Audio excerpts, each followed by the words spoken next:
মুশফিকুর রহিম এই টেস্টে যা করেছেন সেটাই ইতিহাস, সেটাই রূপকথা, সেটাই অমরত্ব। বাংলাদেশের 25 বছরের টেস্ট ক্রিকেট ইতিহাসের প্রথম ক্রিকেটার হিসাবে 100 নম্বর টেস্ট ম্যাচ খেলছেন। 148 বছরের টেস্ট ক্রিকেট ইতিহাসের 11 নম্বর ক্রিকেটার হিসাবে 100 নম্বর টেস্টে সেঞ্চুরি করেছেন। কিন্তু তারপরও মনে হয় যে আর একটু কি হতে পারতো না।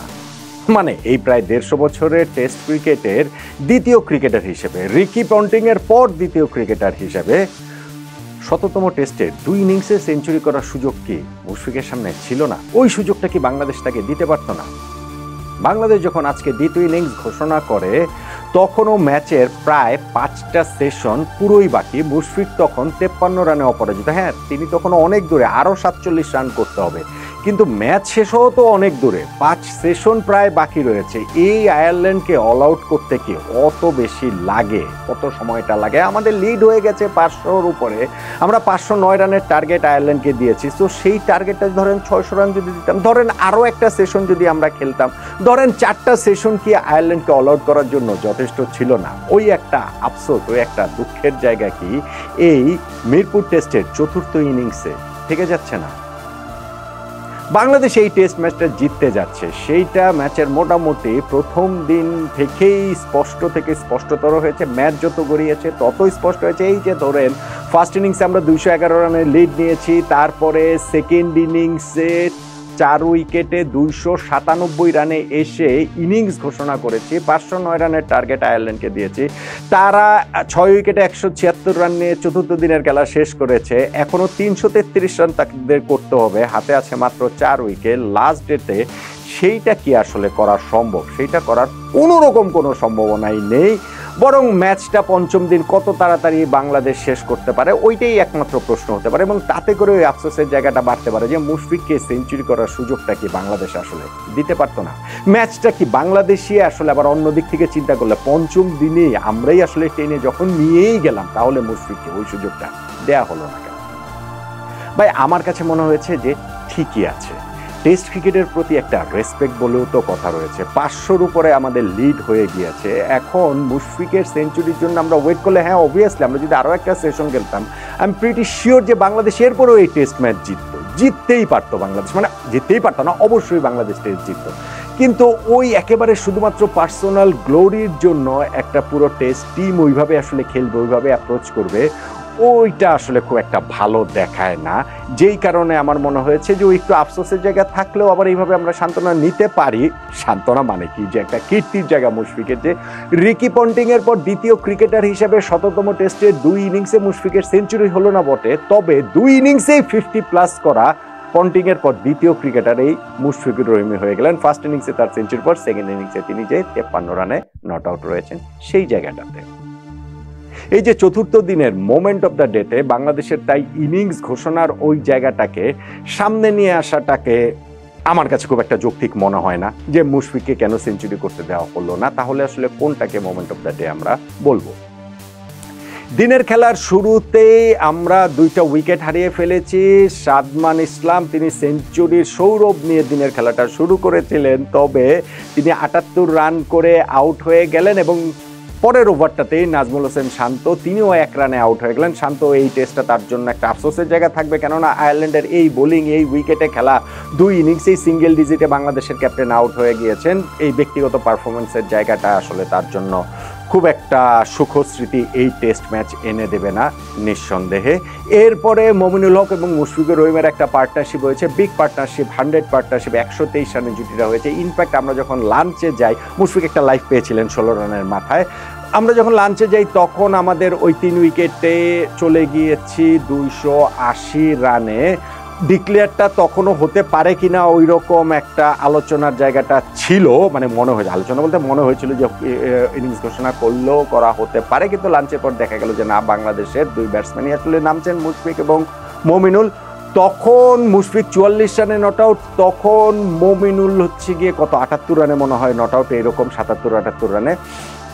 লাঞ্চের পরে এসে বাংলাদেশ 3টা ওভারই মাত্র খেলেছে, তাতে মুশফিকের 50 হয়ে গেছে, তবে মমিনুলের সেঞ্চুরিটা হয়নি। 87 রান করে তিনি যখন আউট হয়ে গেলেন, সাথে সাথেই বাংলাদেশ ওই ইনিংস ঘোষণাটা করে দিল। তো বোঝাই গেল যে আসলে আমরা মমিনুলের সেঞ্চুরির জন্যই সেকেন্ড সেশনে ওই ব্যাটিংটা করেছি।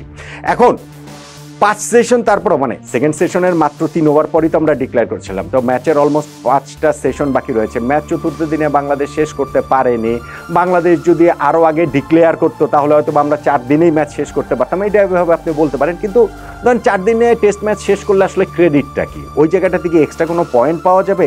মানে ওইখানটাতে আসলে মানে ওই প্রয়োজনীয়তার জায়গাটা কি, যখন আমাদের 5টা সেশন মানে এত ম্যাচের সময় হাতে রয়েছে। ফলে বাংলাদেশ যে ওই জায়গাটাতে খুব ভুল করেছে আমার কাছে সেটা মনে হয় না, বরং আমরা যে ম্যাচটা পঞ্চম দিনে টেনে নিয়ে গেছি সেইখানটাতে দিনের খেলার শেষ ভাগে শেষ আধা ঘন্টায় আমরা যে 2-3টা চান্স মিস করলাম। আমাদের হাসান মুরাদ একটা ক্যাচ ফেললেন, ইবাদত হোসেন একটা ক্যাচ ফেললেন, আরেকটা জায়গাটাতে হচ্ছে ওই যে keeper Liton Das catch miss করলেন, ওইটা স্লিপে দাঁড়ানো শান্তর উপর দিয়ে চলে গেল। ওই অপরচুনিটিগুলো যদি আমরা গ্র্যাব করতে পারতাম তাহলেও চতুর্থ দিনে আসলে ম্যাচটা আমরা শেষ করে দিতে পারতাম। ম্যাচটা পঞ্চম দিনে যে বাংলাদেশ নিয়ে গেল বলছি এই কারণে যে প্রথমত আমাদের ইনিংস ঘোষণা আরও আগে করলেও আমরা ম্যাচ জিততে পারতাম সেই বিবেচনা, এবং শেষ ভাগে গেছে আমরা এতগুলো ফিল্ডিংয়ে মিস্টেক করেছি সেই বিবেচনায়। আয়ারল্যান্ড অবশ্যই লড়াই তারা করেছে, শুরুতেই 26 রানের মধ্যে তারা 2 উইকেট হারিয়ে ফেলে, এন্ড্রু বালবের্নি এবং পল স্টার্লিং, এবং 2টো উইকেটে নিয়েছেন তাইজুল ইসলাম। মুশফিক ওই রিকি পন্টিংয়ের পাশাপাশি ১৭তম টেস্টে জোড়া সেঞ্চুরি হয়নি, তবে তাইজুল ইসলাম এই টেস্টটা মনে রাখবেন নিঃসন্দেহে, কেননা এই টেস্টেই এর আগে ফার্স্ট ইনিংস দিয়েই তিনি সাকিব আল হাসানের সঙ্গে যৌথভাবে বাংলাদেশের সর্বোচ্চ উইকেট শিকারী হয়েছেন 246, এবং সেকেন্ড ইনিংসে ফার্স্ট উইকেট নেওয়ার মাধ্যমেই তিনি 247 সাকিবকে পেরিয়ে বাংলাদেশের হয়ে টেস্টে সর্বোচ্চ উইকেট শিকারীর এভারেস্টে তিনি উঠে গেলেন। ওই 2টা উইকেট শুরুতে আয়ারল্যান্ডের পড়ে যাওয়ার পরও কিন্তু তারা লড়াই করেছিল, একটা 50 রানের পার্টনারশিপ হলো, সেই পার্টনারশিপ ব্রেক করেছেন হাসান মুরাদ এসে ভেরি ফাস্ট ডেলিভারিতে তিনি এলবিডব্লিউ করে দিয়েছেন কারমাইকেলকে। হ্যারি টেক্টর তিনি 50 করেছিলেন, কিন্তু 50-র পরপরই মিড অফের উপর দিয়ে একটা শট খেলতে গিয়ে লং অফ থেকে দৌড়ে এসে মুশফিক একটা ভালো ক্যাচ নিয়েছেন, ওইখানটাতে তিনি তার উইকেটটা থ্রো করে এসেছেন। তারপরেও বাংলাদেশ আরও 2টা উইকেট পেয়েছে, কিন্তু যেটা বললাম যে দিনের খেলার শেষ ভাগে অতগুলো চান্স মিস করার কারণে বাংলাদেশ আসলে চতুর্থ দিনে এই ম্যাচটা শেষ করতে পারলো না, ম্যাচটা পঞ্চম দিনে নিয়ে গেল। দেখেন আমি বলছি যে ম্যাচটা চতুর্থ দিনে শেষ করলে বিরাট যে কোনো মানে বাংলাদেশের ক্রিকেট ইতিহাসে একটা বিরাট কিছু হয়ে যেত, বিষয়টা সেটা না।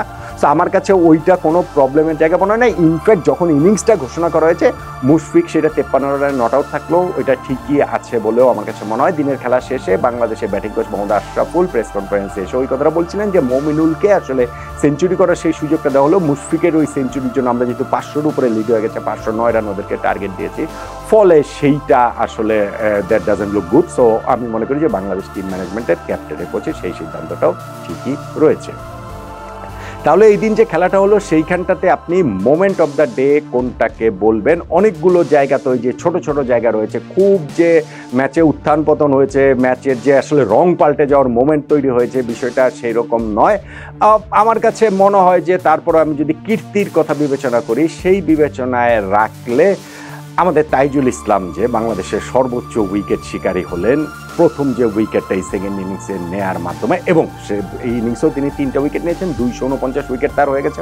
পঞ্চম দিনে এই টেস্টের আয়ারল্যান্ডে 4টা উইকেট বাকি রয়েছে, তার মধ্যে আরেকটা উইকেট নিতে পারলে 250 উইকেট হয়ে যাবে।